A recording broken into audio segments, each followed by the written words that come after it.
Hello guys, welcome to channel Nitai Priya blog. তো guys আমি এখন কোম্পানিতে ডিউটিতে আছি। তো গাইজ দেখো, আমার কোম্পানিতে নাইট ডিউটিতে আছি আমি এখন। তো গাইজ এখন আমি যাচ্ছি চা খেতে, যেখানে মোবাইল ফোন অ্যালাউ নেই, তবু আমি চা খেতে যাচ্ছি। তারপর আমাদের নাইটের পরিবেশ এরকম ছোটো ছোটো রাস্তা করে আছে, একটা ভীষণ বড় পার্কের মতো আর কি, ইকো পার্কের মতো বললেই চলে। আমাদের কোম্পানিটা প্রায় 300 একর জমির উপরে, উইপ্রো লিমিটেড। তো গাইজ আমি এখন যাচ্ছি চা খেতে। অন্ধকার রাস্তা দেখো, এই বিল্ডিং, এটা হচ্ছে টাওয়ার 11, মানে 11 নম্বর বিল্ডিং। এই 11 নম্বর বিল্ডিংয়ে আমি যাচ্ছি। গ্রাউন্ড ফ্লোরে চায়ের এটা আছে। তো আমি যাবো, চা খাবো না, কফি খাবো, ভীষণ ঠান্ডা। যে এটা এখানে দাঁড়িয়ে সবাই চা খায়, আড্ডা মারে। এটা হচ্ছে প্যান্ট্রি, এখানে চা কফি তৈরি করে নিয়ে, ওই যে কাপ রাখা আছে, এখানে চিনি রাখা আছে, আর ওই যে কফি মেশিন। এখান থেকে তুমি ইচ্ছে মতো যেটা নিতে পারো, কফি নিতে পারো, টি নিতে পারো। এরপরে দেখো যেটা প্রেস কাফে, ওখানে গিয়ে বসতে হবে। যে দরজাটা এটা খুলে এই চেয়ার টেবিল রাখা আছে, এই যে ওখানে গিয়ে বসে বেশ মানে ফাঁকা ক্যাফের মতো, সামনে পার্কের গাছপালা আছে। তো যাই হোক, তো এবার আমি নেবো কফি, নেবো একটু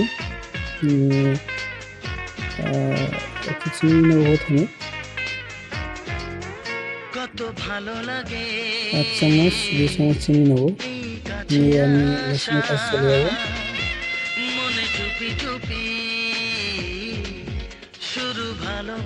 কফি নিলাম গাইস, একটু স্ট্রং কফি, কারণ রাত্রে ঠান্ডা পড়েছে, স্ট্রং কফি হলে বেশ জমে যায়। একবার স্ট্রং কফি নিয়ে নিলাম, তারপরে যাবো ওখানে বসে খাবো। তো গাইস এখন পর্যন্ত তোমরা যারা নতুন আসছো আমার চ্যানেলটা অবশ্যই সাবস্ক্রাইব করো আর ভিডিওটা লাইক দিও। তো এটা ঘন্টার একটা চামচ মতো, এটা ঘেঁটে নিতে হয় একটুখানি, ঘেঁটে নিয়ে এরপরে দেখো আমি ওখানে গিয়ে বসবো।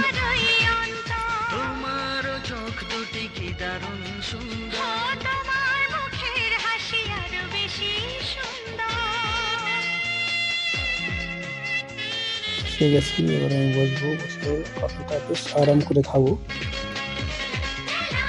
হ্যালো গাইস, এবার আমি বসবো। ওয়াও, ফ্যান্টাস্টিক, ভেরি নাইস, অসাধারণ টেস্ট কফিটার। তো তোমরা যারা কফি খেতে ভালোবাসো কমেন্টে অবশ্যই বলবে কে কফি খেতে ভালোবাসো। গাইস কী করবো, কাজ নেই, এখানে আমি সিকিউরিটি গার্ডের কাজ করি উইপ্রো লিমিটেড। তো 8 ঘন্টা ডিউটি, 26 দিন মাসে 22,000 টাকা করে পাই। তো গাইস দেখা হবে পরবর্তী কোনো নেক্সট ভিডিওতে। Tata, by.